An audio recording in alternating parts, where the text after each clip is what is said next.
Welcome friends. இப்போ நம்ம ஸ்க்ரீனில் பார்த்துருக்க மாதிரி சூப்பரான ஒரு ஃப்ளவர் எஃபெக்ட்டில் ஏஐ ஃபோட்டோ எடிட்டிங் வந்து பாய்ஸ் அண்ட் கேர்ள்ஸ்க்கு எப்படி எடிட் பண்ணுறதுன்ற பார்த்துருவோம். வீடியோ பார்த்துட்டு இருக்கவங்க ஒரு லைக் பண்ணிவிட்டு அப்படியே சப்ஸ்கிரைப் பண்ணிவிட்டு பாருங்கள். இப்போ வாங்க வீடியோக்குள்ளே போகலாம். க்ரோம் ப்ரௌசர் ஓப்பன் பண்ணிக்கோங்க. அதில் கூகுள் ஜெமினி அப்படின்னு வந்து சர்ச் பண்ணுங்கள். கீழே ஆஸ்கே ஜெமினி அப்படின்ற ஆப்ஷன் இருக்கும். ஸோ அதை செலக்ட் பண்ணுங்கள்.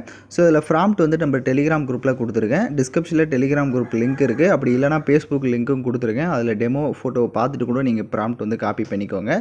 ஸோ இப்போ ஸ்க்ரீனில் ஷோ ஆகிற மாதிரி டெலிகிராம் குரூப்பில் சர்ச் பண்ணிங்கன்னா இந்த வீடியோ அந்த ப்ராம்ப்ட் வரும். நீங்கள் யூஸ் பண்ணிக்கோங்க. சில சேஞ்சஸ் மட்டும் இருக்கும், அதனால் ஸ்கிப் பண்ணாமல் பாருங்கள். இப்போ ப்ராம்ப்ட் வந்து காப்பி பண்ணி இந்த இடத்துல பேஸ்ட் பண்ணிக்கோங்க. ஸோ இதில் வந்துட்டு கேர்ள்ஸ் எடிட் பண்ணுறீங்க அப்படின்னா எந்த ஒரு சேஞ்சஸும் இதில் பண்ண தேவையில்லை.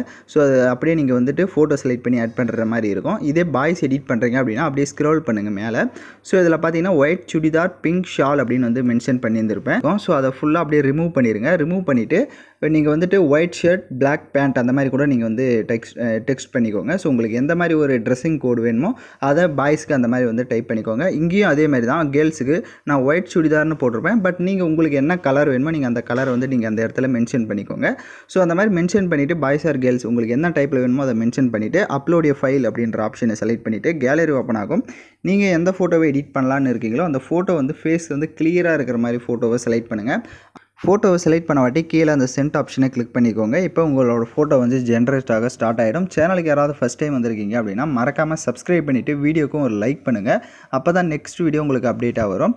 இப்போ ஃபோட்டோஸ் பார்த்தீங்கன்னா ஜென்ரேட் ஆகிடுச்சு. இப்போ நான் கிளிக் பண்ணி காமிக்கிறேன். ஸோ இப்போ பார்த்தீங்கன்னா உங்களுக்கு தெரிஞ்சிருக்கும் எவ்வளோ சூப்பராக இருக்குது அப்படின்றது. ஸோ கேர்ள்ஸாக இருக்கட்டும் பாய்ஸாக இருக்கட்டும் அந்த ட்ரெஸ்ஸிங் கோட் மட்டும் உங்களுக்கு ஏற்ற மாதிரி நீங்கள் வந்து மென்ஷன் பண்ணிக்கோங்க. அப்போ தான் கரெக்டாக இருக்கும். இதில் மேலே பார்த்தீங்கன்னா டவுன்லோட் ஐகான் இருக்கும். ஸோ அதை கிளிக் பண்ணி நீங்கள் ஃபோட்டோவை டவுன்லோட் பண்ணிக்கோங்க. அப்படி அந்த உங்களுக்கு டவுன்லோட் ஆப்ஷன் வரல அப்படின்னா ஃபோட்டோவை அப்படியே லாங் ப்ரெஸ் பண்ணுங்கள். டவுன்லோட் இமேஜ்னு இருக்கும். ஸோ அதை கிளிக் பண்ணி நீங்கள் டவுன்லோட் பண்ணிக்கலாம். ஸோ யாரெல்லாம் கரெக்டாக எடிட் பண்ணீங்களோ அவங்களாம் மறக்காமல் கமெண்ட் பண்ணுங்கள். இந்த மாதிரி வீடியோஸ்லாம் வேணும் அப்படின்னா சேனலை சப்ஸ்கிரைப் பண்ணிவிட்டு பாருங்கள். ஏதாவது டவுட்ஸ் இருக்குது அப்படின்னா வீடியோவை ரிவைண்ட் பண்ணி பார்த்து கூட நீங்கள் edit பண்ணலாம். So thank you for watching this video.